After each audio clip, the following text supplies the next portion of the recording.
Vamos discorrer um pouco sobre os aspectos legais e históricos da formação de professores no Brasil. Na realidade, nós temos esse trabalho permanente da necessidade de capacitar novos profissionais para atuarem no campo da educação. E quando falamos de profissionais de educação, há uma abrangência bem maior, mas é importante que nós consideremos alguns aspectos históricos desse processo da nossa formação dos docentes. A preparação dos docentes implicados na formação de novas gerações sempre fez parte de expectativas dos governos havidos no Brasil, desde a época do Império. Então nós temos aí um histórico de toda a trajetória do Brasil, sempre pensado um pouco na formação dos docentes para atuar na educação básica e posteriormente na superior. Desde a criação da primeira escola, em 1549, a educação era desenvolvida através dos jesuítas. E a expulsão em meados de 1759 fez com que desmontassem esse processo durante que estava vigindo há 210 anos. Então, durante os 210 anos, a educação foi privada e a formação, tudo acontecia dentro das orientações dos jesuítas. Com a expulsão dos jesuítas, surgiu a figura, notadamente, dos mestres de escola, que se dedicavam à instrução, especialmente dos jovens que viviam no Brasil. Então, tivemos uma substituição de religiosos por pessoas leigas, e também alguns religiosos que continuaram, para a formação da juventude brasileira e, consequentemente, da população brasileira. Somente em 15 de outubro de 1827, já com o Brasil independente, o Brasil conheceu a primeira lei de educação a fim de fazer jus ao mandamento constitucional da gratuidade do ensino primário para os considerados cidadãos. Nem todos eram cidadãos, os escravos não tinham esse princípio da cidadania. Mas para os que não eram escravos, existia realmente uma contemplação da lei em 1827, 15 de outubro, por isso 15 de outubro se comemora o Dia do Professor, e ela possuía um caráter nacional e presumia a formação de docentes com a incumbência de poderes de formação geral. Contudo, na prática, a formação de docentes passou a ser efetivada pelas províncias por um ato constitucional de 12 de agosto de 1834. Então, bem depois que tivemos esse ato constitucional de 12 de agosto, que era uma espécie de uma emenda à Constituição, estabelecendo a formação dos docentes. A província do Rio de Janeiro, que não se chamava Estado naquela época, sem província, teve a iniciativa de criar a primeira escola normal provincial, isso em 1835. Assim sendo, desde o início do século XIX até os anos 30, a formação docente era restrita à escola normal, que se preparava os docentes das primeiras letras, chamadas assim, que era a alfabetização. O Regulamento da Instrução Primária e Secundária da cidade do Rio de Janeiro, de 1854, pormenorizou a política de recrutamento dos professores.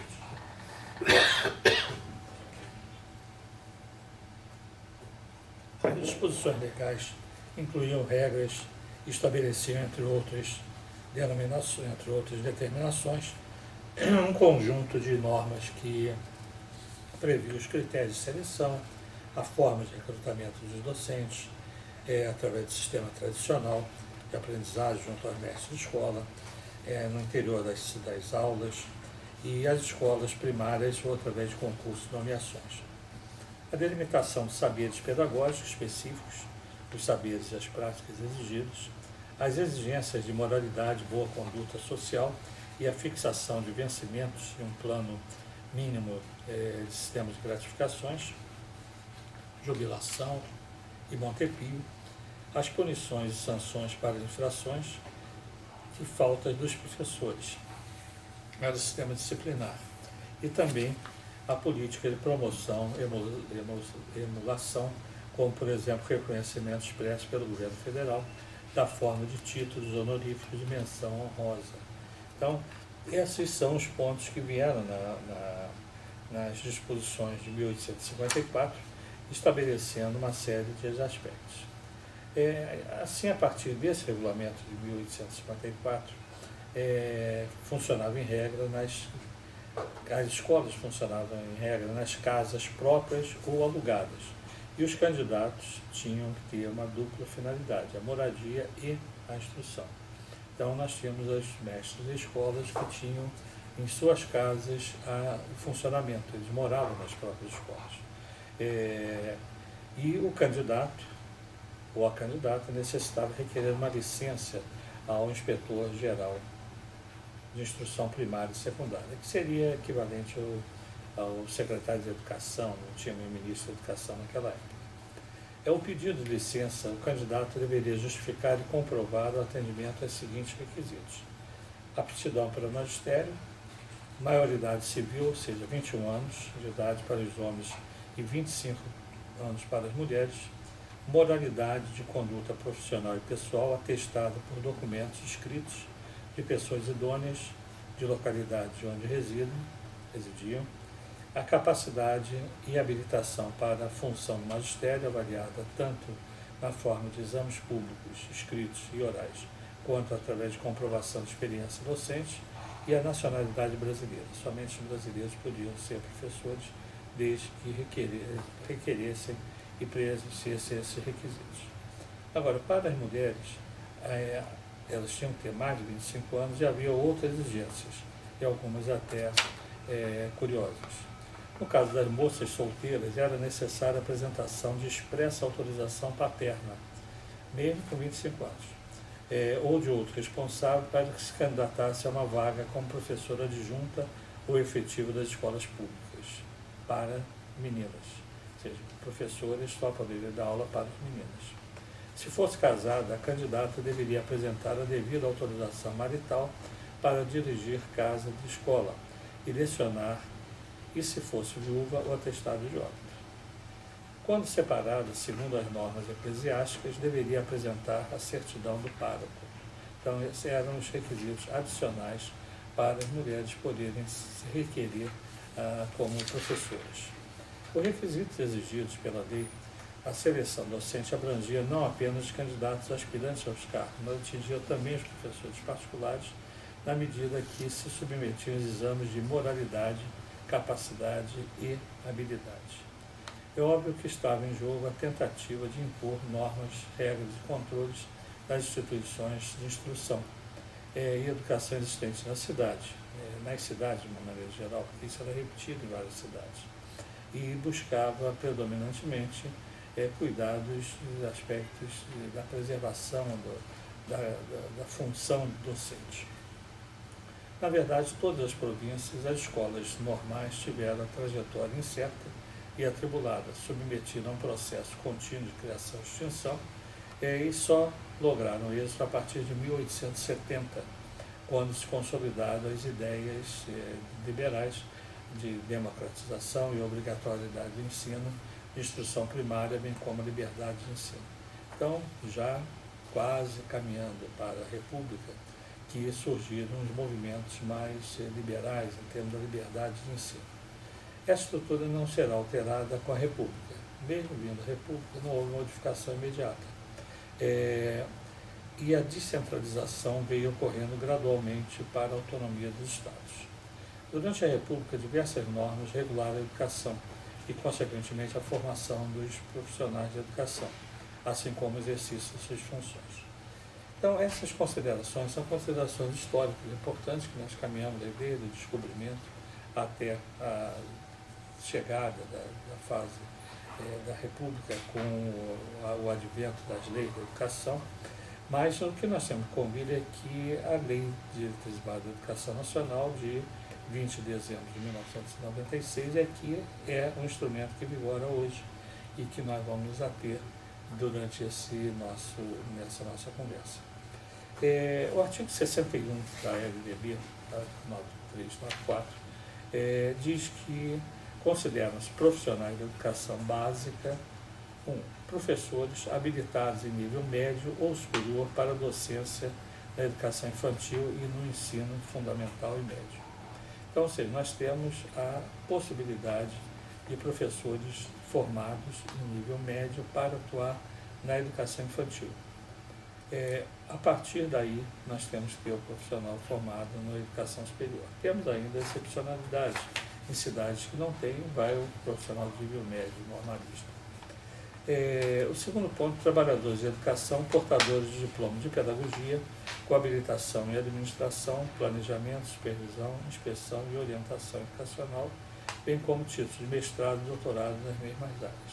Então, ou seja, se você tem mais, você pode também dar aula na educação básica.